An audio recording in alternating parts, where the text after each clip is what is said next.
بلوچستان کے شہر سوراب سے ہمارے گدروشیا پوائنٹ کے نمائندہ سراج ریکے کی رپورٹ کے مطابق ضلع سوراب سمیت مضافاتی علاقوں میں طوفانی ہواؤں اور تیز بارشوں نے تباہی مچا دی۔ نشیبی علاقے زیر آب آ گئے، زمینوں کے بندات بہہ گئے، جبکہ کچے مکانات بھی کافی متاثر ہو گئے۔ طوفانی ہواؤں اور تیز بارشوں نے ضلع سوراب کے تحصیل گدر سمیت آس پاس کے علاقوں میں بڑے پیمانے پر تباہی مچا دی،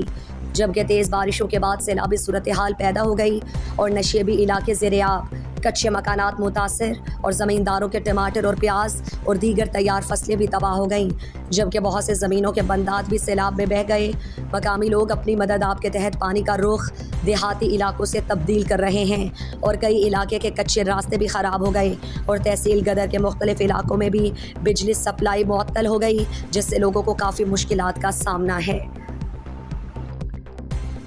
مزید دلچسپ معلومات اور خبروں سے آگاہ ہونے کے لیے Gedrosia point Facebook page, Instagram, Twitter کو فالو اور یوٹیوب چینل کو سبسکرائب کریں۔ بیل آئیکن بٹن دبانا نہ بھولیں